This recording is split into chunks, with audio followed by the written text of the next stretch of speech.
Riassunti di Daydreamer, le ali del sogno che coprono tutta la puntata turca numero 38. Can e Sanem hanno raggiunto Leyla ed Emre per partecipare al loro matrimonio e mentre in un momento di pausa parlano di quando loro si sposeranno, nella sala irrompono Mekbe e Yuma, urlando all'unisono che si appongono al loro matrimonio. Can e Sanem chiariscono che quello è il matrimonio di Emre e Leyla, al che le due donne, completamente spiazzate, svengono contemporaneamente. Si risvegliano in ospedale, in due lettini vicini, e iniziano subito a litigare, incolpando del matrimonio ognuna il figlio dell'altra, tanto da far accorrere un medico per calmarle.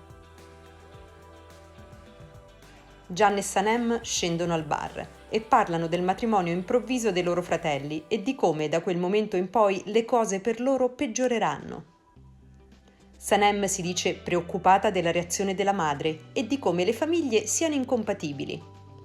Can, nonostante sia meno preoccupato, ammette che la situazione è complicata, ma che loro due la supereranno. Ma poi, vedendo la reazione impaurita di Sanem, propone di non parlare di matrimonio fino a quando non troveranno una soluzione.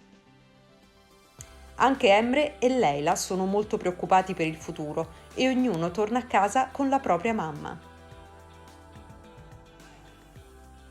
A casa di Vit, Yuma è molto nervosa e litiga con i figli. Con Emre per essersi sposato e con Can per non averlo impedito, al che Can le dice che la colpa è la sua che fa sempre pressione affinché si faccia ciò che vuole lei. Anche Mekbe è molto nervosa e vuole che Leyla annulli subito il matrimonio, perché altrimenti questo farà ammalare suo padre. Arriva Nihat, addolorato, chiede alla figlia come abbia potuto dargli questo dolore. Il suo discorso fa piangere entrambe le figlie. Poi Sanem telefona a Igit per informarlo e lui subdolamente le chiede se tutto quel caos non stia influenzando la sua relazione con Can. Lei gli dice che proprio a causa di ciò per il momento sospenderanno il discorso del matrimonio. Igit a questo punto sorride in modo soddisfatto. Can accompagna Emre da Nihat per chiedergli scusa, ma lui gli fa notare che amare una donna significa anche amare la sua famiglia e rispettarne le tradizioni. Yuma va da Igit e si lamenta dei figli, ma lui le fa notare come Can si sia arreso alla prima difficoltà e abbia rimandato il matrimonio e che è sicuro che se ne andrà presto. Yuma risponde che lo spera e insinua che nel caso qualcuno potrà consolare Sanem perché lei non è veramente innamorata di Can. Poi aggiunge che lei ha dei piani che porteranno Sanem ad abbandonare l'idea di sposarsi e per questo scopo chiede aiuto ad Igit. Lui infatti, se vuole impedire che si sposino, dovrà tenere impegnata Leyla in ufficio e lei farà in modo che Can e Sanem si occupino di trovare una casa per gli sposi e di tutte le altre incombenze. Yuma si dice sicura che nel soddisfare tutte le richieste i due ragazzi si scontreranno e si renderanno conto delle loro diversità. Le due famiglie quindi si riuniscono a casa Aydin per cercare di superare i loro problemi.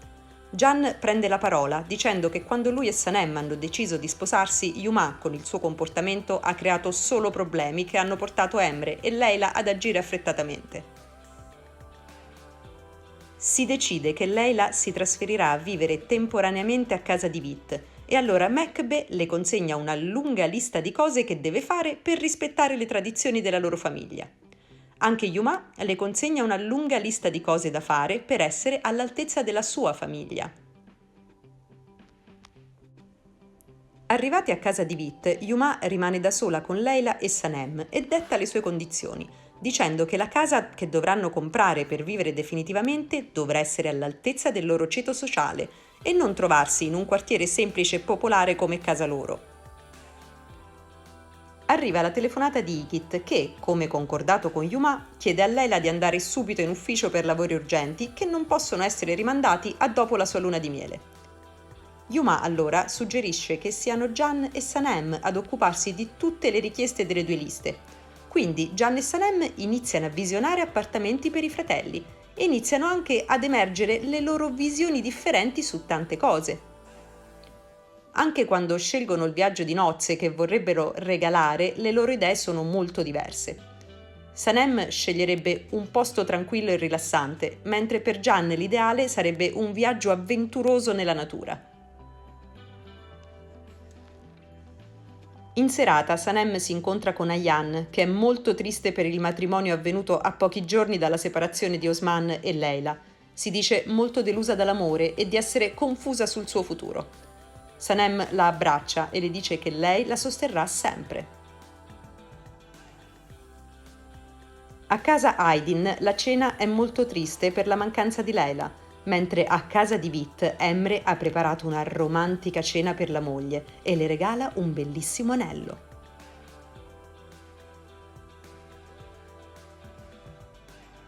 Intanto Sanem, nella sua camera, cerca l'ispirazione per scrivere il suo romanzo, ma non ci riesce, distratta anche dalla sua voce interiore che le affolla la testa di pensieri. Sanem ripensa a come lei e Gian vivano su due pianeti diversi, al fatto che lui è andato in panico quando si è parlato di cose concrete come la famiglia e che abbia subito rimandato il matrimonio dopo le difficoltà incontrate. Al che Sanem diventa sempre più triste e confusa. Il mattino seguente Gian va da Sanem in ufficio, ma di nascosto sente Leila che si lamenta delle difficoltà del vivere con Yuma.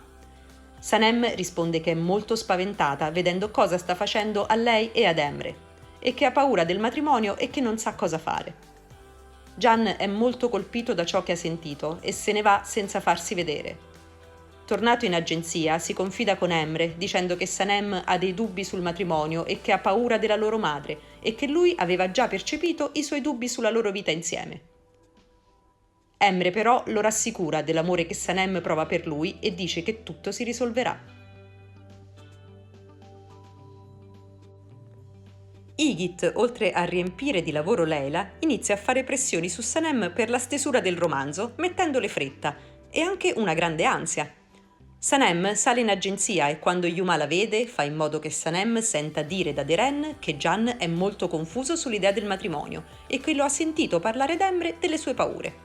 Questo purtroppo rafforza l'insicurezza di Sanem. Gian e Sanem continuano a svolgere le commissioni al posto di Leila ed Emre.